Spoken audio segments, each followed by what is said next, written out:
Tingnan nyo, ito naka-off ito naka-off ito. Naka-off. Ngayon, maglagay tayo ng audio. Ito, nakita ko na yung charger ng laptop natin na bulok. Oh, yan mandar agad Ito yung channel 1 mandar Kala mo naka-bypass. Lumalakas naman ng konti.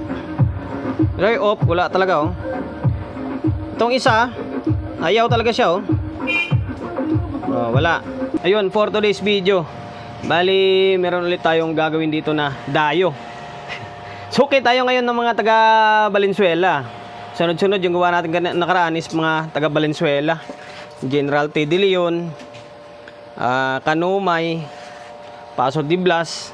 Ngayon, Valenzuela pa rin, pero hindi ko alam kung anong eksaktong lugar. Unang-una sa lahat is magpapasalamat tayo.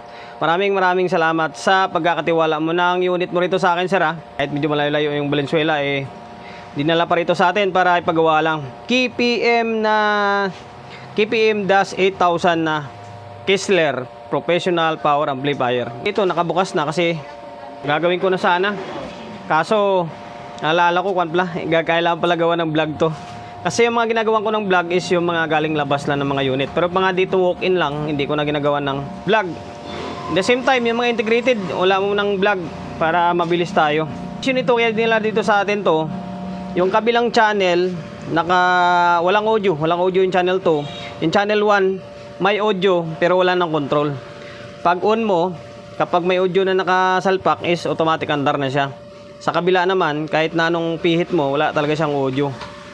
Yan, yun yung issue na kailangan natin gawin for today's video. Bago natin simulan to, siyempre promotion muna tayo agad. Sa mga hindi pa nakapag-follow, paki-follow. Hindi siyempre paki-share ng mga walang kwentang video natin sa my Facebook, YouTube channel. Sa mga hindi pa nakapag-subscribe, paki-subscribe, like, share, and then siyempre paki-hit ng bell button sa gilid para updated ka sa mga susunod na video na i-upload ko.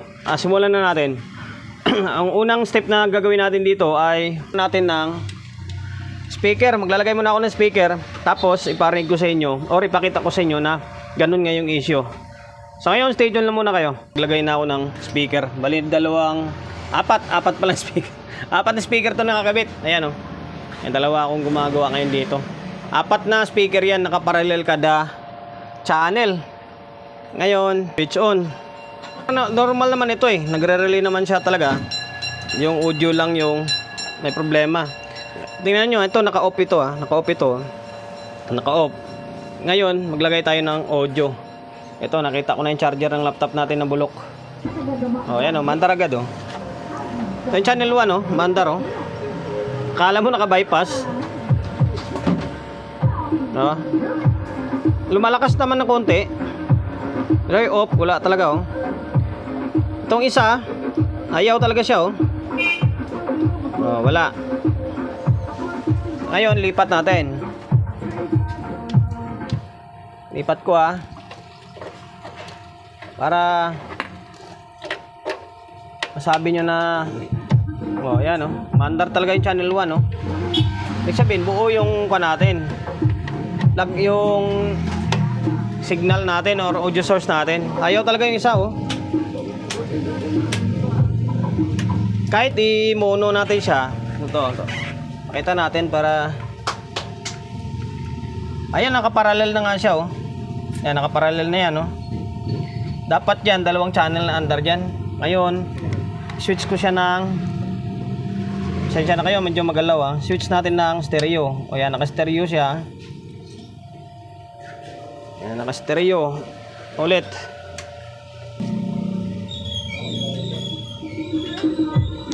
Channel 1 mandar agad Ito, wala pa rin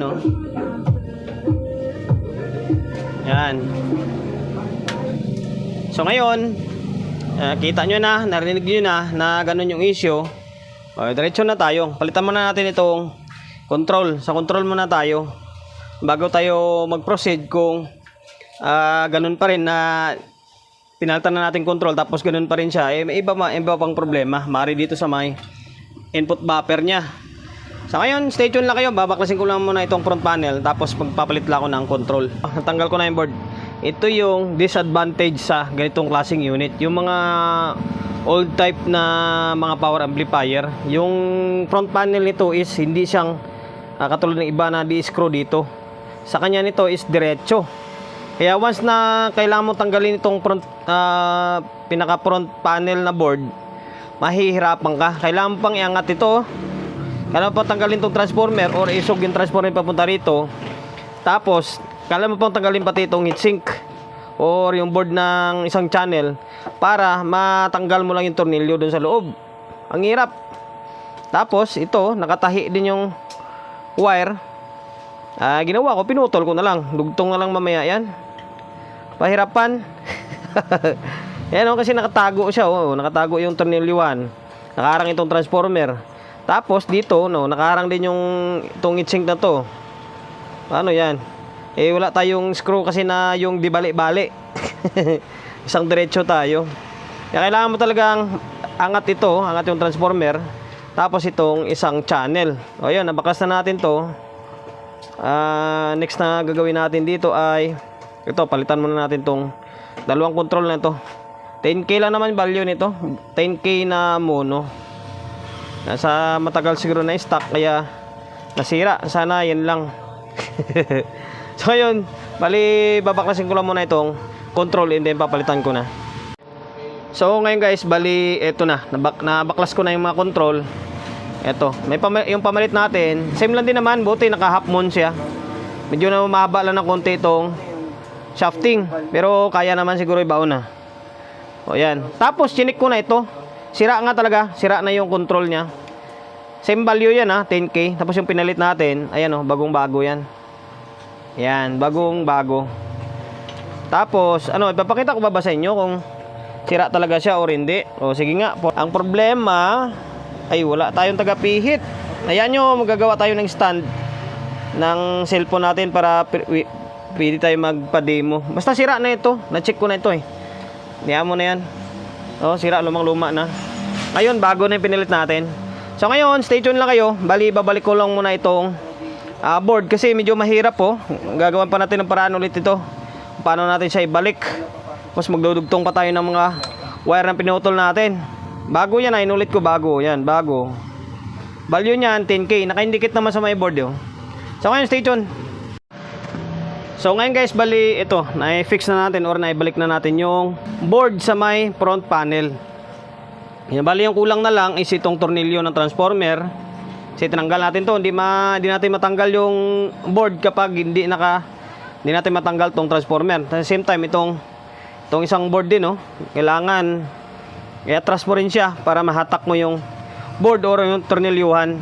Ngayon, testing muna natin. Lagyan muna natin ng audio siya kung meron or wala bago natin itornilyo yung transformer and then yung isang board para hindi tayo pabaklas-baklas. Ayan, bali nakakabit pa rin yung speaker natin dyan, tapos yung audio source natin isang kakabit pa rin. Plug pa na lang to, switch on na lang natin.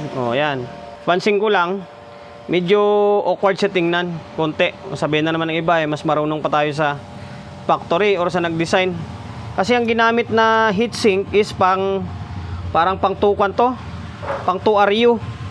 Kaya mababa niya tingnan Yan mababa pang 2RU to na heatsink medyo maliit kumpara mo sa may transformer niya, matangkad yung transformer. Pero kung pang 3RU yan, tataas pa ng konti, mas maganda sana tingnan.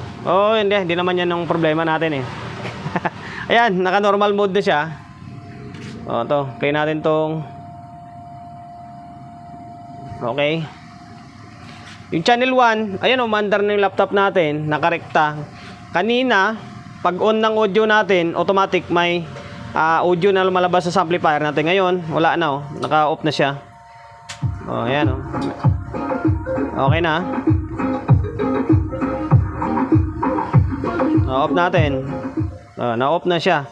Ngayon, yung channel 2 naman, ito kanina, wala talaga siyang audio as in. Blanco talaga or wala talaga siyang audio. Ngayon, meron na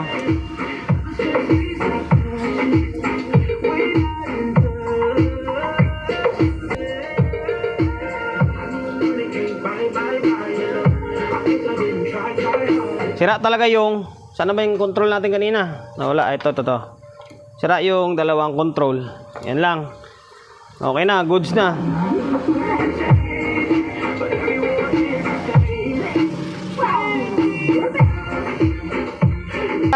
Dito na lang siguro yung walang kwentang vlog natin.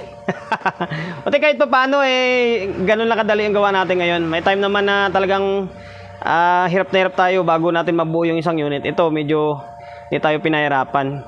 Ang kulang na lang nito is ito, tornilyo lang din naman Tornilyo rito, tapos tornilyo rito sa may isang channel. Okay na to. Kung sakaling maka-encounter kayo ng itong trouble, di ba? Yung kabila, may audio siya pero hindi na off yung control. Yung kabila naman talagang totaling wala, tapos ganitong modelo or ganitong unit, at least may idea kayo na kung ano yung dapat galawin or gawin. Sir from Valenzuela, bali okay na yung KPM-8000 na Kistler Professional Power Amplifier mo. Bali goods na, back to normal na ito. Maraming salamat sa pagkakatiwala mo ng unit mo rito sa akin. Motion, bago tayo magtapos, siyempre shop natin always on Laguna 24/7. Sa mga gustong magpapa-repair along sa Uyo, Quezon City, number 61 Don Julio Gregorio Street sa Uyo Road sa Uyo, Quezon City. Social media pages natin, so kung hindi pa nakapag-follow, paki-follow, and then siyempre paki-share ng mga walang kwentang video natin sa my Facebook, YouTube channel. Sa mga hindi pa nakapag-subscribe, paki-subscribe, like, share, and then siyempre paki-hit ng bell button sa gilid para updated ka sa mga susunod na video na i-upload ko. Ingat, God bless, and then peace atin lahat.